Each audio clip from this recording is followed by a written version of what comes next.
Hola, ¿qué tal? Gracias por estar un día más con nosotros aquí en 30 Minutos. Hoy recibimos a Juan José Afonso, es un canario que ha llegado a lo más alto en la gestión de los hospitales San Juan de Dios. Concretamente es el director general de los hospitales San Juan de Dios en la provincia bética, que seguramente a muchas personas esto les hará despistarse un poco, pero lo vamos a explicar inmediatamente. Juan José Afonso, bienvenido, ¿qué tal? ¿Cómo está? Muy bien, muchas gracias por esta oportunidad de contar algo de lo que hacemos. Usted ha estado en la gerencia de hospitales públicos, privados y ahora en la Orden de San Juan de Dios, que ha llegado a lo más alto.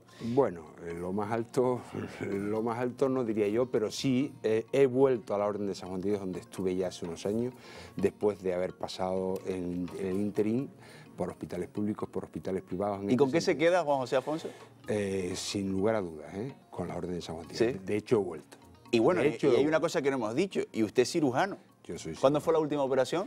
Pues hará 9 meses, algo así. ¿Y usted qué prefiere? ¿Operar, estar ahí con el bisturí o estar con el bisturí de las cuentas?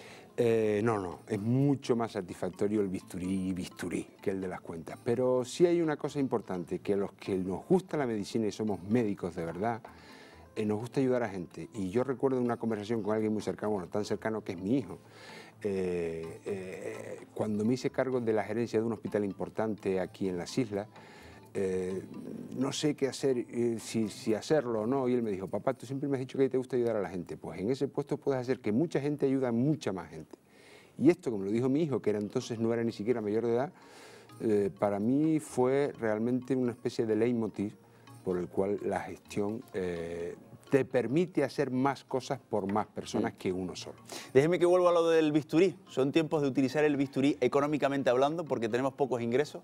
¿Porque estamos en crisis? Estamos en crisis. El mundo occidental y concretamente nuestro país está en crisis, como no estamos descubriendo aquí nada nuevo. ¿Y eso lo han notado ustedes? Sí se nota y de hecho lo nota la gente y la sociedad. Se están produciendo determinados recortes que yo no voy a entrar en la bondad o no, porque no es mi tema ni soy un experto en ello, pero sí está claro que se producen recortes y que la situación actual condiciona que eso pase, y la sanidad pues pasa lo mismo, ¿no?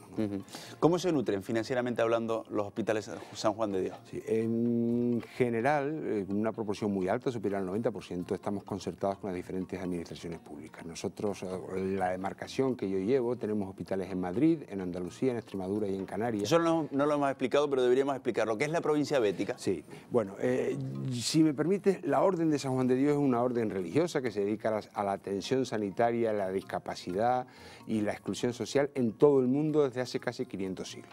Esto se fundó por... 500 años. 500 años, perdón. 500 años. Sí, porque esto empieza con San Juan. Con San Juan de Dios en Granada. San Juan de Dios en Granada, ¿no? En Granada. ¿Él era portugués de nacimiento? Él era portugués de nacimiento y, bueno, por una serie de circunstancias oyó un sermón, en fin, y decidió fundar el primer hospital como tal, en el concepto de hospital moderno, de sitio donde se recogía a la gente y se les atendía. Hasta que aparece este hombre, no existían los hospitales. No existía ese concepto de hospital.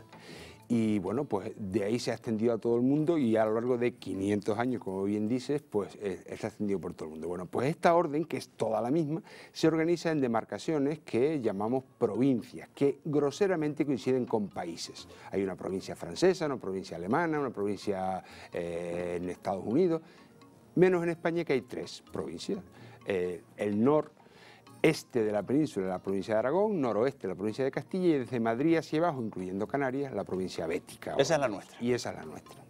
Pues como te decía, pues tenemos hospitales en Madrid, en Andalucía, en Extremadura y en Canarias, y el 90% de esa actividad de esos centros está concertada con las diferentes administraciones públicas. Son 16 centros, 6 hospitales. Son 16 centros, de los cuales hay 6 hospitales en el sentido clásico de la palabra, hospitales médico-quirúrgicos, 3 psiquiátricos, centros de acogida, centros de educación especial, como el que tenemos aquí en las islas en Gran Canaria, residencias para ancianos, centros de transeúntes como comedores sociales que en esta época precisamente están desbordados.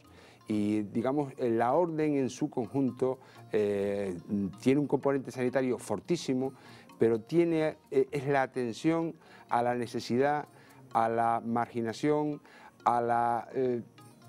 Y ahí entramos de lleno en lo que yo creo que es la esencia de la orden, que es eso entre lo sanitario y lo social, lo sociosanitario de verdad. Ese es el verdadero campo de la orden, sobre todo los más desfavorecidos. ¿Los hospitales San Juan de Dios ganan dinero? Los hospitales de San Juan de Dios se mantienen. Se mantienen. Ese es el objetivo de la orden de San Juan de Dios. ¿Y si ganan dinero, en qué lo invierten? Se reinvierte todo, hasta el último céntimo, en las propias obras de ese hospital o de otro al lado. Y esa es la diferencia básica con un centro privado. Un centro privado va a ganar dinero, claro. Efectivamente, lo cual es muy lícito. Pero la orden de San Juan de Dios no tiene afán de lucro, es una orden sin ánimo de lucro. Y todo el dinero se invierte en la propia asistencia sanitaria. ¿Y la forma de atender en los hospitales de San Juan de Dios es distinta por la vocación religiosa que tiene? Es diferente. Es claramente diferente. Mire, como cualquier organización, también aquí hay una misión, visión, valores, ¿no? Y uno de los principios, el primer principio fundamental de esta orden es que el centro de nuestros hospitales y casas es la persona asistida. Y eso, cada uno de los colaboradores, de los trabajadores, no ya los hermanos, que por supuesto, pero los demás, los que no somos frailes, los que trabajamos en la orden, eso nos lo creemos a pie juntillas. Y esto que hoy todas las organizaciones sanitarias dicen que el paciente es el centro del sistema, en la orden de San Juan de Dios está siendo así desde hace 500 años. La centralidad en la persona asistida. ¿Se ha perdido la humanización de la atención sanitaria a los hospitales? En algunos sí. Y en algunas organizaciones sí, y por algunas personas también. Es decir, no se puede generalizar como en todo en la vida, pero sí, muchas veces el propio entorno, la prisa, la masificación, las tensiones hacen que los que somos sanitarios no nos demos cuenta que estamos atendiendo a gente desvalida en ese momento al menos. Hombre, hay condicionantes efectivamente, como dice Juan José Afonso, que lo cambian todo, ¿no? Porque, por ejemplo, que un médico de cabecera solo tenga 5 minutos para atender a un paciente, por mucho que se esfuerce el médico, simplemente esa limitación de tiempo lo condiciona, ¿no? Efectivamente. O por lo menos es muy difícil dar una atención adecuada. Y sin embargo, cuando un médico nos atiende bien, nos dedica todo el tiempo que puede, nos hace caso, nos escucha, a veces parece que salimos ya hasta un poco curados, ¿no? Yo creo que más que un poco, Mire, los que somos sanitarios, pero también hemos sido pacientes, sobre todo porque ya con los años uno se da cuenta de lo importante que es eso. Porque es cuando uno acude a recibir asistencia sanitaria, uno está como mínimo preocupado, muchas veces asustado. Ya no hablemos de su caso, que usted es cirujano, ¿no? Cuando uno se enfrenta ahí a la camilla del quirófano, efectivamente, que bien viene que ese cirujano que les va a operar a uno, pues hacer que tenga unas palabritas con nosotros, cambia totalmente la operación, ¿no? Cambia totalmente, o sea, no podemos olvidarnos, no deberíamos olvidarnos que estamos tratando a personas en situaciones de debilidad, y entonces ahí hace falta, hay que poner ese plus de cercanía, de calor humano, de empatía, de decir, vamos a ir a por esto juntos y yo estoy a tu lado. Claro. ¿Y cuál es el papel de los hermanos en toda esta configuración de los hospitales? Bueno, los hermanos son en primer lugar los transmisores de los valores de la institución, por tanto ellos son la institución. Sí es verdad que, y son un poco los que velan porque estos principios y esta forma de hacer y de trabajar se mantenga, ¿no?, en los centros. Es verdad que cada vez hay menos hermanos. No estamos descubriendo nada que, digamos, hay una crisis de vocaciones, de gente que quiera dedicarse a la vida religiosa.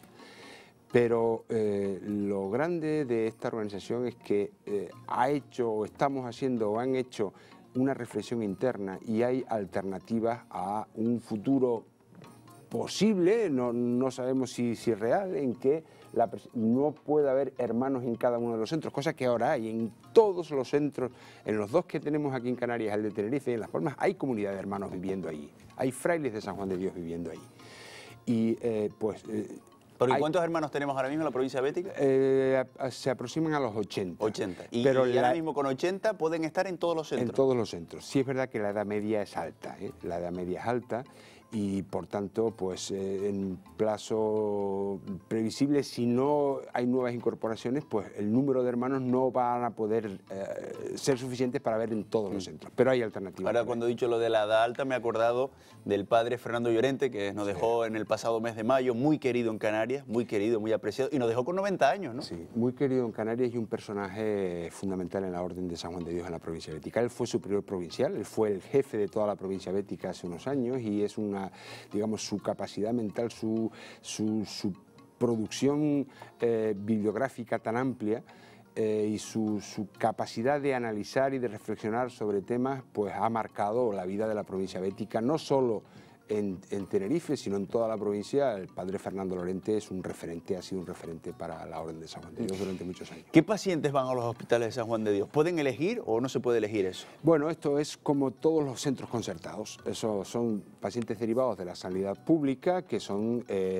desviados hacia esos centros concertados, bien para actividad quirúrgica, bien para ingresos médicos desde las urgencias de los hospitales públicos o para realización de pruebas complementarias, radiología, analíticas, etcétera, ¿no? Evidentemente, en la gestión de las listas de espera de la sanidad pública siempre existe la opción de escoger o no el centro concertado al cual se le deriva, pero esa es la vía fundamental de llegada de los pacientes a los centros de salud. ¿En qué momento están ahora mismo los hospitales de la provincia bética? ¿Están creciendo, están avanzando, están con nuevos proyectos? ¿Estamos en un momento de parálisis por la crisis? ¿Cómo estamos ahora mismo, Juan José?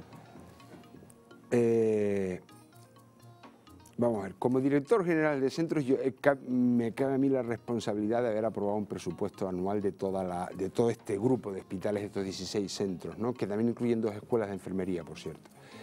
Y el volumen de inversiones que están en principio aprobados para este año es realmente importante. ¿Qué quiero decir con esto? Que a pesar de la crisis, de la situación de crisis, la Orden apuesta por seguir creciendo y por seguir mejorando y consolidando lo existente.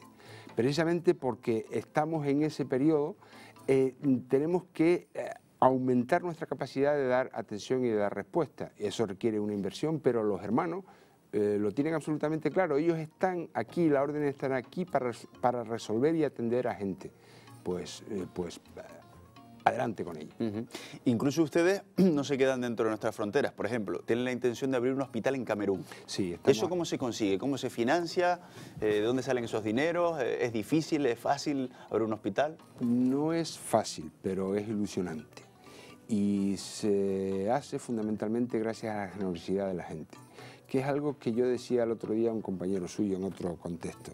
Es curioso que cuando la situación se pone más dura, más aflora la generosidad de las personas. ¿Y eso lo han comprobado ustedes? Sí, yo eso lo he comprobado, nosotros lo comprobamos. Por ejemplo, este hospital que vamos a construir en Duala, en Camerún, un hospital traumatológico, en un sitio muy deprimido, en el cual hace falta, hay mucha ortopedia infantil y traumas infantiles que necesitan urgentemente.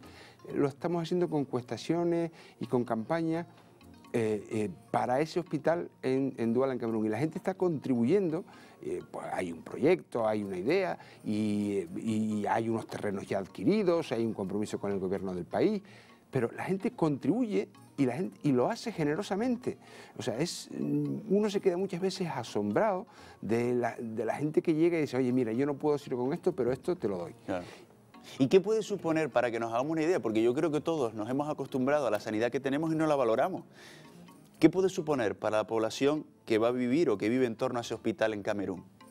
Pues significa que niños que que están condenados a no andar en el resto de su vida puedan hacerlo, o gente que sufre una fractura o una herida y que le condiciona una invalidez o incluso la muerte, tengan alguien que los atienda, y que traumas obstétricos en el parto de niños que con luxaciones de cadera puedan llevar una vida normal, que ahora están condenados a ser en un sitio en el cual digamos, la integridad física es fundamental para mantenerse, no es una sociedad avanzada como la nuestra que puede hacer un trabajo intelectual.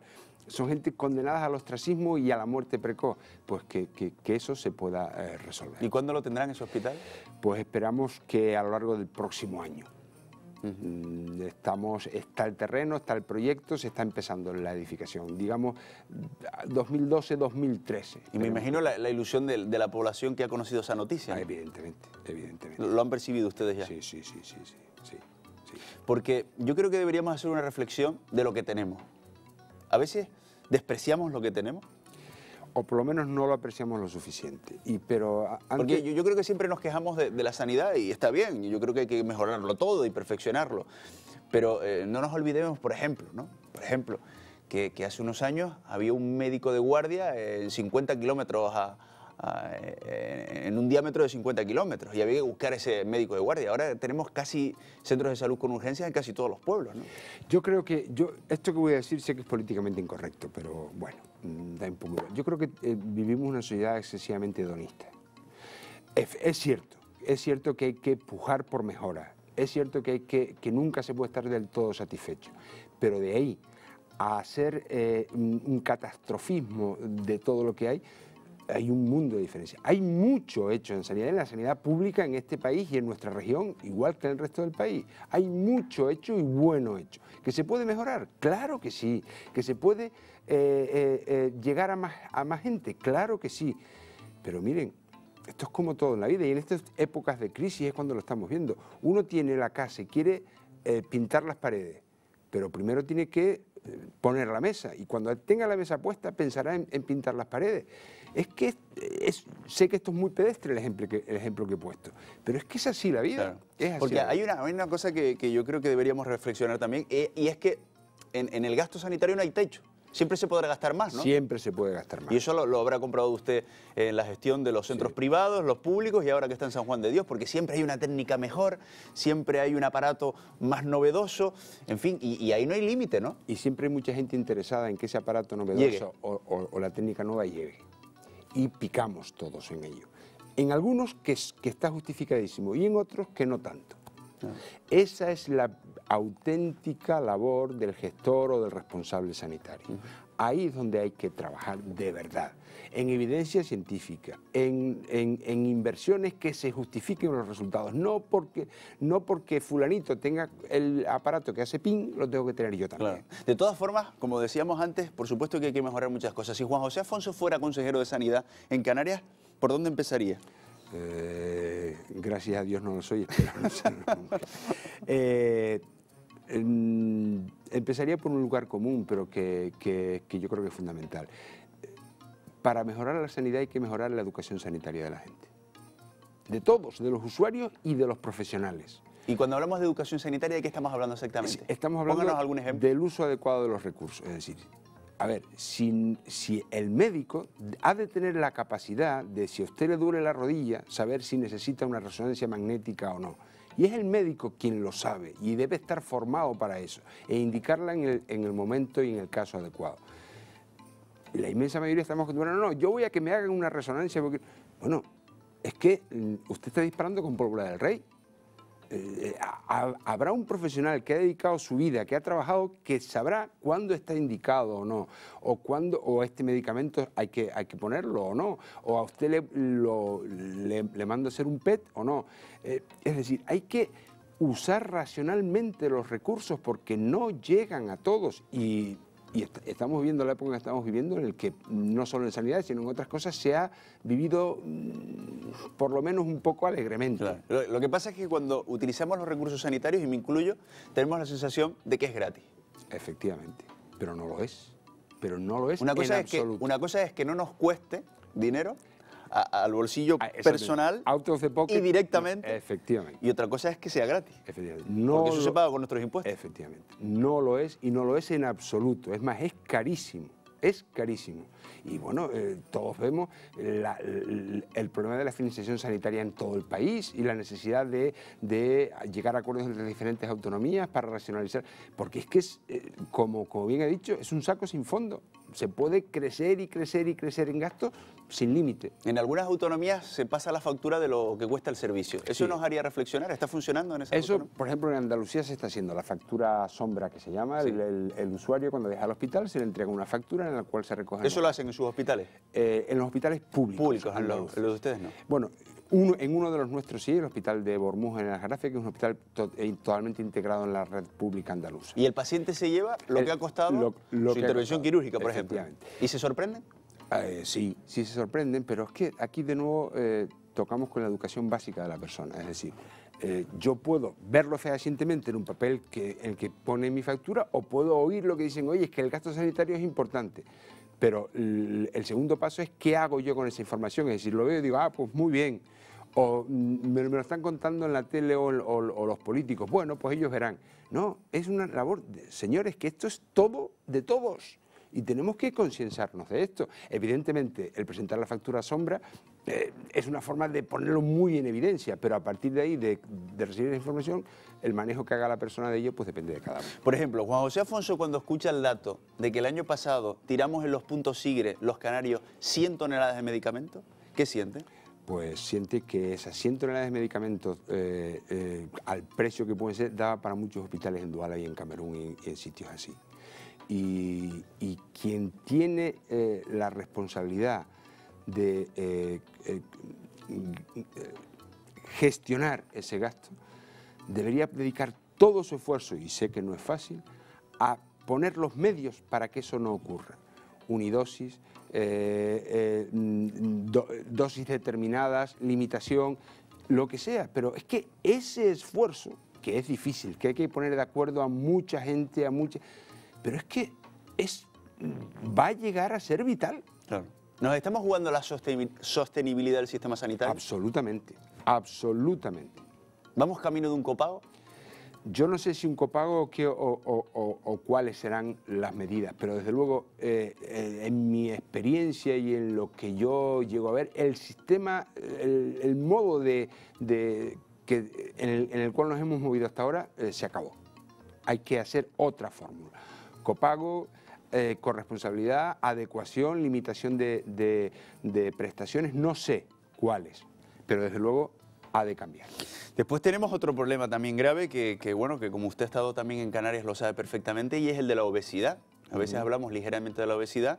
Hay un dato que ya de entrada a todos nos hace pensar un poquitito. El 50% de la población canaria está por encima del peso que le corresponde, pero es que después tenemos las complicaciones sanitarias que eso genera y los gastos sanitarios que eso genera. Sí. Hemos hablado con especialistas en este mismo programa y nos dicen que como sigamos esa curva ascendente de la obesidad, está claro que no vamos a poder pagar los gastos de las complicaciones sanitarias. Efectivamente. De nuevo volvemos a eso que decíamos antes, de la educación sanitaria de la población. Que eso solamente tiene esa solución, Las familias, las escuelas, pero el entorno del niño tiene que enseñarle y hacerle ver cómo llevar una alimentación adecuada y saludable.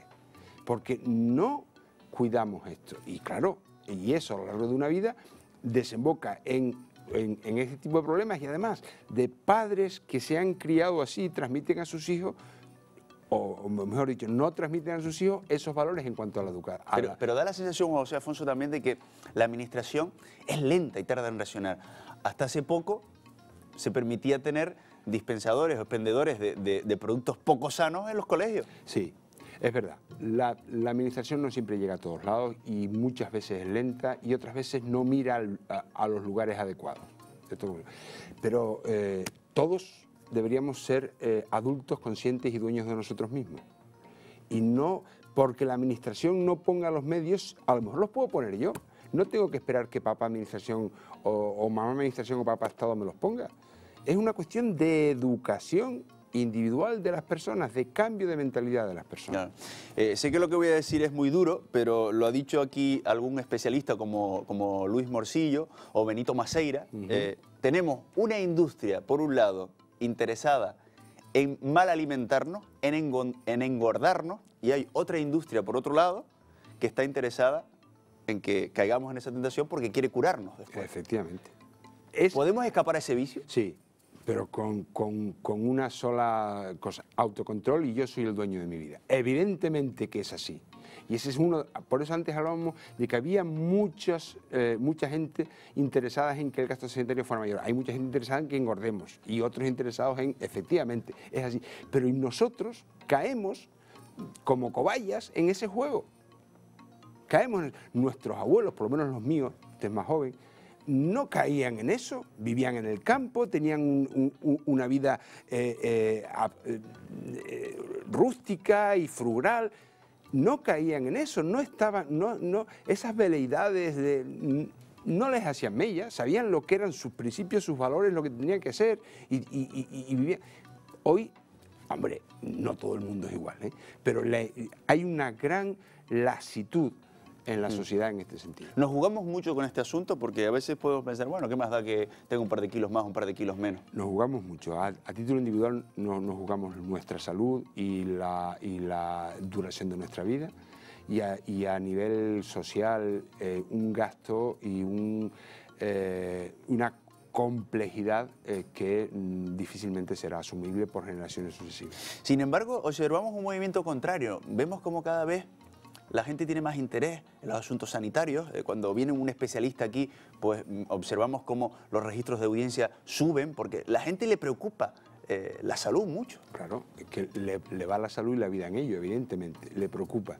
Se leen muchas revistas de salud, se consultan muchas páginas web de salud, la gente por lo menos intenta llevar una vida saludable, pero nos encontramos sin embargo con esta paradoja, claro, ¿no?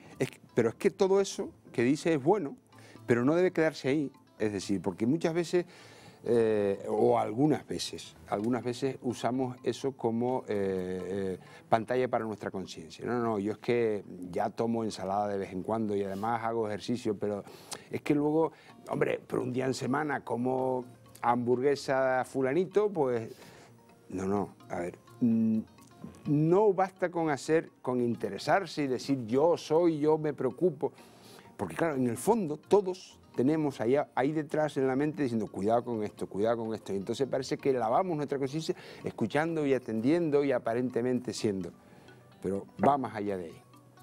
Pero no digo que eso sea malo, pero que no basta con eso. Bueno, me gustaría recuperar uno de los argumentos que ya dejamos atrás, pero me parece interesante para ir concluyendo estos 30 minutos hoy que hemos dedicado a Juan José Afonso, que es el director general de los Hospitales San Juan de Dios en la provincia bética. Decíamos que desgraciadamente se están perdiendo vocaciones, se están perdiendo hermanos de la Orden San Juan de Dios. Esa vocación religiosa que tienen los hermanos de San Juan de Dios han hecho reflexionar a muchos enfermos. ¿Ha visto usted experiencias, vivencias bonitas de este estilo? Sí, pero sí porque la Orden y los hermanos de San Juan de Dios hacen muy poca ostentación de su religiosidad en el sentido clásico de la palabra. Ellos son enfermeros o auxiliares en el hospital y hacen una labor de asistencia. Ellos no van diciendo en palabras coloquiales, rezando, que si hay que rezar se reza también, pero van desde el punto de vista humano, atendiendo las necesidades biológicas y espirituales de la persona, ¿no? Y precisamente de esa interrelación, pues sí, ocurre muchas veces que para muchos asistidos han descubierto una forma diferente de ser y de atender y de ver, y cuando han investigado más dicen, no, es que detrás de aquí hay un hermano, yo soy un hermano de San Juan de Dios y estas son mis motivaciones y por esto lo hago, dedico mi vida a esto. Porque hay una cosa evidente, cuando uno se está aproximando al momento de decir adiós a este mundo o sufre una enfermedad grave, uno se plantea muchas cosas en la vida, Sí, se plantea uno muchas cosas en la vida, relativiza cosas que hasta ese momento le parecían fundamentales y en cambio ve fundamentales otras en las que no reparaba antes, ¿no? Y posiblemente la cercanía emocional, los amigos, la familia y lo que uno haya dado generosamente es lo que realmente da satisfacción íntima y da esa seguridad de decir, bueno, pues algo he hecho en esta vida, ¿no? Esa sensación de que he sido generoso alguna vez o muchas veces con alguien que lo necesitaba. Me va a permitir, Juan José Afonso, que termine con una anécdota que me contó una vez en la radio que me parece graciosísima, y es que ustedes habrán visto el aspecto de Juan José Afonso. Yo no sé si alguien cuando puso la televisión pues pensó, ¿es de Articia? ¿No es? Voy a mirarlo bien. ¿A usted le han confundido con de Articia, con el jugador de fútbol? Sí, me han confundido más de una vez. ¿Y le han pedido autógrafo y todo? Sí, y además en alguna ocasión, que esto sí que no lo voy a contar, pero en alguna ocasión una situación un poco incluso comprometedora. Sí. De intentar ligar con de Articia. Bueno, vamos a dejarlo ahí, vamos a dejarlo ahí, pero sí, sí. Bueno, ese aspecto que usted tiene responde a una patología en concreto, a un genotipo en concreto, porque, no, responde, porque se parecen mucho, ¿sí? ¿Es verdad? Sí, bueno, no, yo, a ver, aparte del parecido de los rasgos, que no lo sé, el hecho de no tener pelo, pues es lo llamativo, ¿no? Y en mi caso, pues esto me pasó en la infancia y bueno, pues no tengo pelo. ¿Usted perdió el pelo en la infancia? Sí. ¿Y pero por algún motivo o algo? ¿O no se ha estudiado no, eso? esto es una enfermedad que está, o sea, es un hecho nosológico, una enfermedad conocida, pero para la cual no hay ninguna causa justificada ni tratamiento descubierto. Y bueno, pues es una alopecia, que es una forma de decir no hay pelo, para la cual, ya digo, no se reconoce ninguna causa ni hay ningún tratamiento. Sí, porque normalmente se pierde el pelo cuando uno empieza ya a tener cierta edad, pero usted lo perdió muy joven. En ese caso fui precoz. Pues Juan José Afonso, le agradecemos su visita a 30 minutos, ha sido un placer tenerlo aquí, le deseamos mucho éxito en la gestión de todos estos hospitales y como le dijo en su momento su hijo, que haga usted mucho bien, ¿no? Muy bien, muchas gracias por el rato tan agradable. Porque eso lo ha podido comprobar, que el consejo de su hijo fue bueno y valió la pena, ¿no? Sí, sí, se puede hacer, efectivamente, se puede hacer y merece la pena dedicar una vida a esas cosas. Realmente merece la pena. Juan José Afonso, un placer de verdad tenerlo aquí. Gracias y enhorabuena. Gracias. Bueno, muchas gracias también a todos ustedes por estar ahí al otro lado. Les deseamos un buen día y les invitamos a seguir con nosotros en Televisión Canaria. Que lo pasen bien.